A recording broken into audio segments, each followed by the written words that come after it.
নমস্কার, আমি তৃপ্তি। তো চলে এসেছি আবার একটা নতুন ব্লগ নিয়ে। তো আশা করি সবাই ভালো আছেন, আমিও ভালো আছি। তো সবাই শুভ কামনা করে, সবার এগিয়ে চলার পথ সুগম করে আজকে আমি আমার ব্লগটা শুরু করছি। তবে আপনাদের কাছে একটাই অনুরোধ, আপনারা আমার ভিডিওগুলো দেখুন এবং আমাকে সমর্থন করুন। কারণ হয়তো আমি সঠিক ভিডিও দিতে পারছি না বিশেষ কারণবশত, তাই তবুও আমার ভিডিওগুলো একটু দেখবেন এবং সাপোর্ট করবেন। তাহলে চলুন যাওয়া যাক মূল ভিডিওতে। আজকে আমি শুরু করব আমার ছোট্ট একটা কবিতার মাধ্যমে। তো কবিতাটা শুনতে থাকুন। বেঁচে থাকার জন্য যে ট্যাক্স দিতে হয় তার নাম নিঃসঙ্গতা। খুব বেশি ঝকঝকে হতে হবে না তোমাকে, আবার খুব বেশি কথা বলতেও হবে না। থাক একটা বেনুনের মতো, অতি সাধারণ, একটা সাধারণ দুপুরের মতো শিথিল, এলোমেলো। আমি চাই বাতিল চিন্তাভাবনাগুলোকে তুমি তুমি একটু সাজিয়ে তোলো। অন্ধের চেয়ে সিঁড়ি ঘুরে ঘুরে উপরে উঠছে, পা রেখো না সেই সিঁড়িতে। জানি না এখন তুমি কার ঘর আলো করে আছো। আমার সামান্য ঘরে আলো আজ তোমার মুখে। তো আজকের মূল ব্লকে আসা যাক, চলুন।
পথ চলতে চলতে হঠাৎ গিয়ে দেখি সামনে রাস্তায় বিশাল একটা সমস্যা হয়েছে। এই যে সমস্যা, আমরা কেউ কাউকে ছাড়ি না, কারণ প্রত্যেকটা মানুষের কারণ না কারণ দোষ থাকে। সেটা যদি যে দোষ করেছে সে স্বীকার করে নেয়, আর যে দোষ করেনি সেও যদি তাকে ছেড়ে দেয় বা মাফ করে দেয়, তাহলে তার কোনো সমস্যাই হয় না। কিন্তু তবুও দেখুন সমস্যার আর শেষ নেই। তাই আমার ছোট্ট কবিতার মাধ্যমে আমি আমার বক্তব্যটা রেখেছি। তো চলুন, তাদের কি সমস্যা হয়েছে, চলার পথের সমস্যা।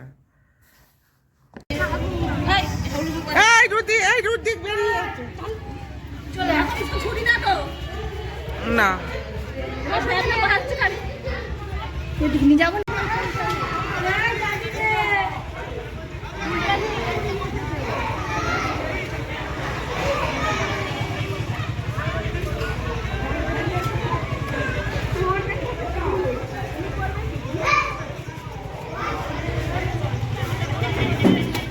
বাবারে, এক্ষুনি পড়তো রে।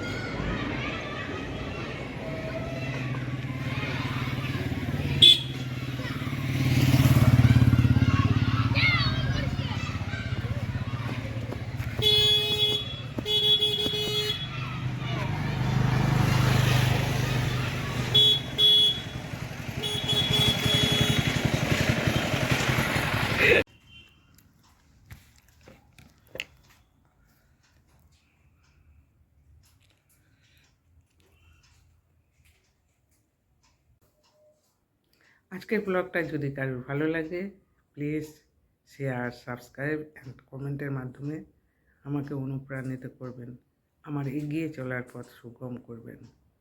সবাই সুস্থ কামনা করে আজকের ব্লগটা এখানেই শেষ করছি। নমস্কার।